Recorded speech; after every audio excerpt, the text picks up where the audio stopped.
सवाल ये कि क्या वाकई कांग्रेस हिट एंड रन की पॉलिटिक्स कर रही है। हमारे साथ चरण सिंह सापरा हैं, कांग्रेस के प्रवक्ता हैं। हमारे साथ सुधांशु त्रिवेदी हैं, बीजेपी के प्रवक्ता हैं। हितेश शंकर हैं, जो कि वरिष्ठ पत्रकार हैं। अब ब्रेक से पहले सापरा जी, बात हमने आप पर छोड़ी थी। मैं वापस वही सवाल पूछ रहा हूँ, क्योंकि जिस तरीके की बातें राहुल गांधी की तरफ से आई हैं और जिस तरीके से आप कह रहे हैं पिछले करीब पौन घंटे से, तो उससे लगता है कि कांग्रेस पार्टी ने अरविंद केजरीवाल मॉडल अपना लिया है। क्योंकि आपने जब किरण रिजिजू पर आरोप लगाए, सबूत थे आपके पास, आपने प्रेस कॉन्फ्रेंस की, पूरे देश के सामने रख दिया और पूरे देश में पब्लिक डोमेन में इस पर बहस भी हो गई। संसद में नहीं रखे जाने के बावजूद आज देश की जनता को वो चीज़ पता है। प्रधानमंत्री के पास अगर वाकई राहुल जी के पास सनसनीखेज कोई चीज़ है तो फिर वो छू के क्यों भाग रहे हैं? उनको बोल देनी चाहिए। देखिए, किरण रिजिजू जी का मामला भ्रष्टाचार का जो है वो 450 करोड़ का मामला है। ये कई लाख करोड़ का घपला है, ये जो डिमोनेटाइजेशन है, और ये प्रधानमंत्री जी ने ऐलान किया था। इसलिए संसद के अंदर इसका क्रॉस क्वेश्चन होना बहुत जरूरी है। वहां पर अगर हम प्रेस कॉन्फ्रेंस में बोलते हैं तो में कितने खुलासे होते हैं, वो संसद तक जाते हैं, संसद में उस पर डिबेट होती है। मुझे बोलने दीजिए ना, मुझे 30 सेकंड तो दीजिए। मेरे साथ इतना तो न्याय करिए ना। 45 सेकंड है सपरा जी, विपक्ष के साथ इतना तो न्याय करिए ना आपसे कि आप लोग कई बार ऐसी चीजें जो अखबार में पढ़ते हैं सर, अगले दिन खुद पार्लियामेंट में उठाते हैं कि नहीं उठाते हैं, और जब खुद पार्लियामेंट में उठाते हैं फिर वो पब्लिक डोमेन में बहस में आती है कि नहीं, उसी संसद के रास्ते। तो आप डिले क्यों कर रहे हैं? भाई साहब, ये पब्लिक डोमेन में बहस में है डिमोनेटाइजेशन। आप समझिए इस बात को। इसको पार्लियामेंट के अंदर डायलॉग हम चाहते हैं। डिमोनेटाइजेशन का है या मसला प्रधानमंत्री पे बड़े आरोप का है?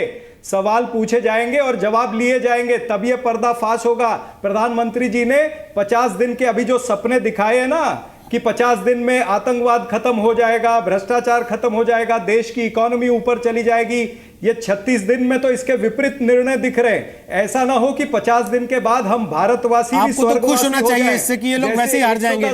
जैसे 110 तो खुश होना चाहिए, ऐसे बाकी के नहीं स्वर्गवासी हो जाएं।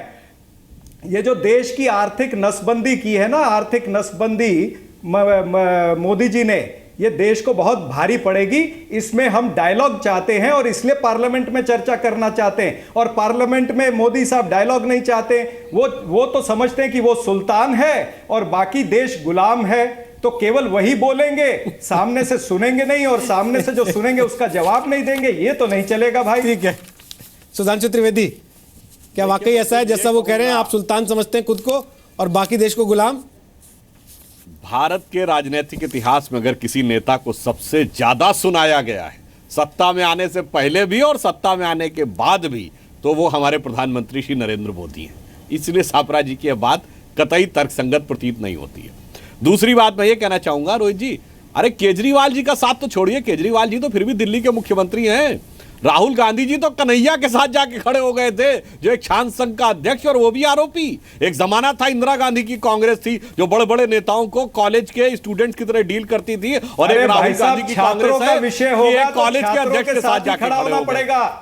छात्रों देखिए, जब आप बोल रहे थे मैं हस्तक्षेप नहीं कर रहा था। सापरा जी, आप मुझे बोलने दीजिए शांति से। आप देश दूसरा मैं कहना करेंगे तो मैं आपको बीच में बोलूंगा ही नहीं। सापरा जी, नहीं, आप जब आप कुछ बोल रहे थे, आप प्रधानमंत्री के बारे में कुछ भी बोला, मैंने आपका वक्तव्य सापरा जी गलत बात। देखिए, आज हमने मेहमान कम रखे इसीलिए केवल कि सब लोग अपनी अपनी बात कह सके। अब आप फिर कह रहे हैं कि मैं बोलने नहीं दूंगा, तो ये तो गलत बात है। छात्रों का विषय में तो छात्रों से नहीं सर, ये गलत बात है सर, गलत बात है सपरा जी, गलत। अब मैं आ रहा हूं। आप लोकतंत्र का मंदिर कहते हैं संसद को, और जो लोग इस संसद को हमला करने वाले अफजल गुरु की जय जयकार करने खड़े होते हैं, उनकी सरपरस्ती के लिए राहुल गांधी चले गए थे सर। अब फिर आप कहते हैं हम संसद को मंदिर कहते हैं। इसलिए सर प्लीज उनकी बात सुन लीजिए, उनकी बात सुन लीजिए सर, उनकी बात सुन लीजिए। वापस डिमोनेटाइजेशन पे आ जाइए। संसद कितना मंदिर है सर, और कितना खंडित किया आप लोगों ने, वो सबको पता है। प्लीज ओके, सपरा जी कल आप नहीं थे, आपकी पार्टी अच्छे से वो बात रख के गई है कल। आप नहीं थे सर कल, आप नहीं थे सर कल। 5 बजे इसी पे बहस थी, आपकी जगह दूसरे व्यक्ति आए थे, उन्होंने तफसील से वो बात रखी थी, बड़े अच्छे से रखी थी। इसलिए आप ये ना समझे कि आप छोड़ दीजिए। आप वही बात कल संसद में हमले की बरसी थी पूरा, और संसद में मारे गए लोगों ने मेडल तक लौटा दिए थे आपकी सरकार में। उस विषय में छोड़ दीजिए, पूरा कर लीजिए। आज के विषय पे आते हैं। आ जाइए सर आज के विषय पे। अगर देखिए, राहुल गांधी जी जैसे जो नेता हैं, जो आलू की फैक्ट्री से लेके और खून की दलाली तक के वक्तव्य देते हों, उनके ऊपर आप कितना भरोसा कर सकते हैं? देखिए, एक बात अरुण जेटली जी ने कही थी कि कांग्रेस ऐसा लगता टीआरपी के लिए सारा हंगामा करती है। तो राहुल गांधी ने जो वक्तव्य दिया है, कुछ कुछ आपको किसी टेलीविजन के सीरियल की तरह नजर नहीं आता है, जो आखिरी समय में एक रहस्य बनाकर छोड़ देता है कि अब क्या होगा ये हम दिखाएंगे अगले सीरियल में। उसी ढंग की बात बगैर किसी आधार के एक केवल एक रहस्य क्रिएट करके आपने छोड़ने का प्रयास किया है। तो उससे साफ लग रहा है कि कांग्रेस, राहुल गांधी जी सिर्फ और सिर्फ टीआरपी के लिए बात कर रहे हैं। और सपरा जी, जो भूकंप आने की आपने बात कही ना, भूकंप बता के नहीं आता, भूकंप तो अचानक आता है। और इसलिए जो कह के घोषणा कर रहे हैं वो कभी भूकंप नहीं ला पाते, जैसे गरजने वाले बादल बरसते नहीं है, और जो बरसने वाले बादल है वो गरजते नहीं। इससे समझ में आ जाता है बोला गया सर, इससे समझ में आता है कितना वजन है, कितना वजन है सर, इससे समझ में आता है। मैं हितेश शंकर से एक सवाल लेना चाहता हूं, गंभीर चर्चा, लेकिन जो पॉलिसी सपरा जी ने अख्तियार किया उसके बाद ले नहीं पाऊंगा। हितेश शंकर, माफी चाहता हूं, आपसे समय भी लिया लेकिन आपसे सवाल नहीं ले पा रहा हूं आखिरी हितेश शंकर, क्योंकि सपरा जी ने जो पॉलिसी अख्तियार की कि किसी की बात सुनाई न दे, उसमें बेहतर लगता है कि अब खत्म कर दें, ब्रेक लेने, विज्ञापन। ये पॉलिसी मेरी नहीं थी। सपरा जी विज्ञापन देखिएगा, विज्ञापन आराम से देखिए बैठ के, उसमें कोई शोर शराबा नहीं होता। लेकिन जब संसद में बोलना हो तो उसका विज्ञापन मत दिखाइए, वो तथ्य जो आपके पास हैं वो सीधे सीधे तौर पे सामने रख दीजिए। अगर वाकई आपके पास सबूत हैं तो उसके लिए आपको ये इंतजार नहीं करना चाहिए कि पहले 2 दिन माहौल बनाएंगे, पहले कहेंगे भूकंप आ जाएगा, फिर कहेंगे गुब्बारा फूट जाएगा, लेकिन एंड ऑफ द डे कुछ निकलेगा नहीं। इंतजार रहेगा देश भर को कि राहुल गांधी क्या सनसनीखेज खुलासा करते हैं, या फिर उनके आरोप भी अरविंद केजरीवाल जैसे ही आरोप निकलेंगे।